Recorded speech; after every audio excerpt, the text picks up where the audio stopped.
Бид Beatbox Ray нэрээр танигдсан Наран Дэлгэрийн гэр бүлийг үзэгч та бүхэнд танилцуулах гэж байна. Наран Дэлгэр Монгол улсад Beatbox урлагийн анхдагч болон гарч ирсэн залуу уран бүтээлч бөгөөд одоогоор нийслэлийн Улаанбаатар чуулгад ажиллаж байна. Тэрээр одоо эхнэр хүүхдүүдийн хамт амьдарч байгаа юм. Ингээд түүний гэр бүлтэй танилцъя.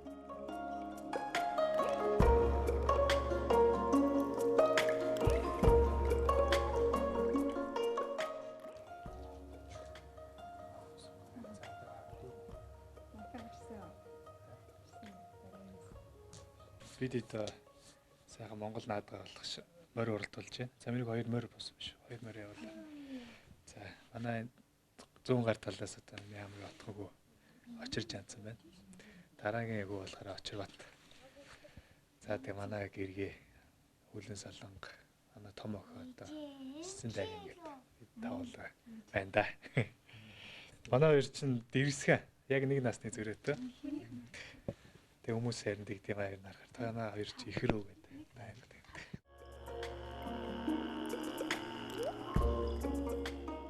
Залуухан хосууд гэхэд хэдийнэ 3 хүүхдийн аав ээж болоод амжжээ. Тэгвэл одоогоос 10 жилийн өмнөх дурсамж руу хамтдаа аялцгаая.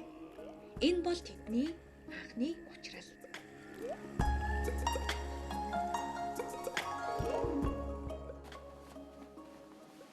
Анхны уучралд бол хүнд аюу том дурсамжийг өгсөн аюу гоё тогтлыг бий болгосон үе. Тухайн үедээ бид хоёр чинь манай найзын нөгөө л машин явуулах тэр нэг залуу хажууд ирсэн л. Хөөе. Ингээл би ч машинаа өөрийнхөө машиныг өөрөө харьцсан зогсчихсан чи энд ажилт юм уу гэ. Тэгэд ийм харстай ухааны юм бодонгоотлаа би тийм ингээл анх тэгж танилцчихсан байхгүй юу. Тэгээ энэ бол яг хөвгөлтэй болооч бас аюу нэндэнд дурсамж. Тэгээ хэр баргийн хүмүүст бол нэг ийм их дурсамжууд бас байдгүй л болов гэж миний боддөө шүү дээ. Тэрнээс хойш болцоод бид хоёр нэг 2 жилийн дараа нэг гэрт орсон да. Тэг чи хоёлаа Япон явж сураад. За тэгээ 14 5 он төгсөж ирчгээд эндээ яг энэ байрандаа тусдаа гараад ингээд өрөвхт маань төрөөд яж хат үнэхээр гайхалтай гоё мэдрэмж. Яг хүүхдүүд маань одоо том болчлоо. Аль болох битээр биендээ цагаа гаргах гэж аяг хичээдэг. Сая хүртэл одоо карантинсэн ч гэсэн тэгээ их нэртэй ингээд цомхон Валентиныг тэмдэглэлээ. Тэ. Тэгээ нэг хичлээ ерөөдөө яг юу гэмдэ болцоо гэдэг зүйл бол заавал нэг тийм дээрстэнд орж хоол унд идэх биш. Тэгээ энэ бол нэг нэгэндээ гарах цаг бөгөөд нэг нэгнтэйгээ ярилцах тэр мөчөөд. Тэгэхээр миний хувьд бол одоо байнга болцдог гэж боддөө шүү дээ. Эхнэр маань одоо юу гэж бодд юм аа сайн мэдэхгүй байна. Гэтэ яг мэдээж эмэгтэй хүн бол гинти юм дайгуу дуртай байдаг. Тэгээд аль болох нэг гинти байдлыг үүсгэх хичээдэг. Хосуудаасаа тусна асуух зүйл байна. Тэд бие биенээ эхнэр нөхрийн хувьд хэрхэн бодож төсөөлж явдаг юм бол эргээ гэдэг бол гэрийг гүйгүүлэгч буюу одоо гэр бүлийг хамгийн том одоо соён гэгэрүүлэгч том хүч ардал гэж ярина. Миний хувьд боддог. Тэгээд мэдээж яг уран бүтээлчний хувьд бол гэртээ байгаас илүү байхгүй нэх. Тэгээд гадагшаага их тоглолтоор явна. Энэ хугацаанд бол одоо ар гэрийн хүүхдүүдийн хүмүүжил за тэгэл гэр орно авч байгаа ажлуудыг бол технэр маань одоо маш их ачаалтаар амжуулж байна. За би ер нь бусдыг их ажигладаг хүн юм шиг байна өөрөө яриадсан. Ажиглаад тахад манай он их хүсэл мөрөөдөлтэй. Тэгээд хүсэл мөрөөдлийнхаа төлөө явдаг. Ер нь хүмүүсээ ингээд дотор нь ангилаад тахад ажил мөнгөний төлөө ажилдаг. Эсвэл туртаа юмаа хийж амьдэрдэг хүн байдаг тийм үү. Тэгэхээр туртаа юмаа хийж амьдэрдэг хүн.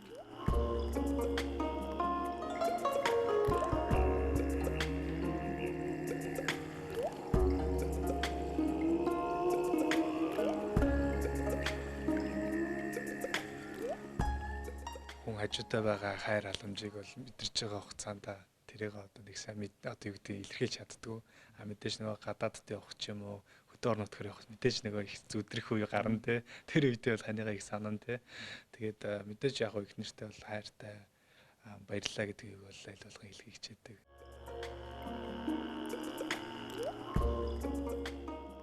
гэр бүлийн хоёр амин хайртай үрсээ халамжит хань гэргийгээ өнөөдрийн бүтээсэн амьдралынхаа үнцнийг бидэнтэй ингэж хуваалцсан юм. миний хувьд бол би бол үнцэнтэй зүйлийг харилцаа гэж болгодог. Эрүүл харилцаа. Эрүүл харилцаатай бол миний сэтгэл ч гэсэн их сайхан байна.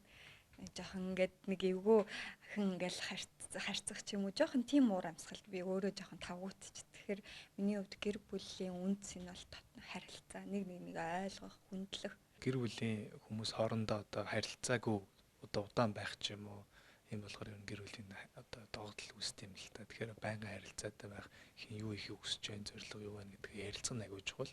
Тэгэхгүй мэдээж нөгөө юу гэдэг би гэдэг үзэлтэй хүмүүс их байвал одоо энэ гэр бүл гэдэг зүйл маань байхгүй байх учраас одоо нэг хүндэлж нэгнийхээ хийх гэж байгаа зүйлийг сонсож тэ. А мэдээж нөгөө нэг гэр бүл гэхээр л аав ээжийн зөвхөн зүйл бол биш. Энд чинь мэдээж хүүхдийн одоо хүсэл мөрөөдөл орж байгаа. Тийм учраас одоо энэ жилдээ хийхийг хүсэж байгаа зүйл юу байна? Тэр болгоно одоо чигсааж бичгээд байгаа нь тэр байгаа шүү дээ. Дэрсгэн өсөх хүүгүүдийг нь эхрүүд гэж андуурх нь олонтой. Бурхнаас өгсөн бэлэг гэж баг хүүгүүнээ үлгийцэн гинлээ.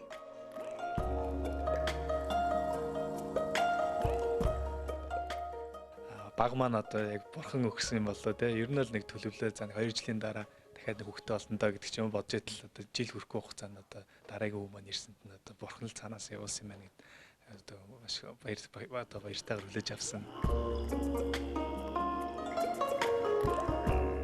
Хүүхдийг аав ээжийнхээ толны тусгал гэж ярих нь бий. Тэгвэл наран дэлгэрийн гэр бүл толны тусгал ямар харагдах бол? Одоо хүүхд болгон л өөр өрмөц одоо яг өөрийгөө харах чаа тойл. Жишээлбэл одоо манай том бол одоо баг бахтай аюух битбокс хийдэг байсан те. Битбоксыг ингээл бүжиглээл миний хийсэн клипүүдийг аюух байсан. Манай дундх жишээ нь одоо битбокс хийн хаяас хөөмөлгөөл те оролдож байгаа. Энийг харахаар одоо би нөгөө бэлтгэл хийж байгаа хугацаанд хүүхдүүд маань ингээ орж гарч идэг өрөөнд байна.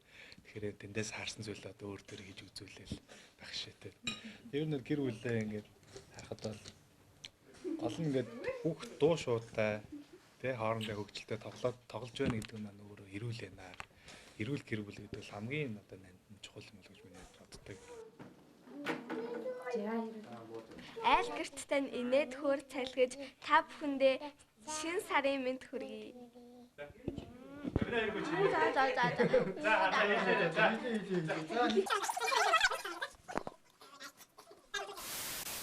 Аманд нь амар мэнд бэлхэж, атганд нь азийн дөрвөн шоу багтаж, айл гэрттэй инээд хөр цайлгаж та бүхэндээ шин сарын мэнд хүргэе.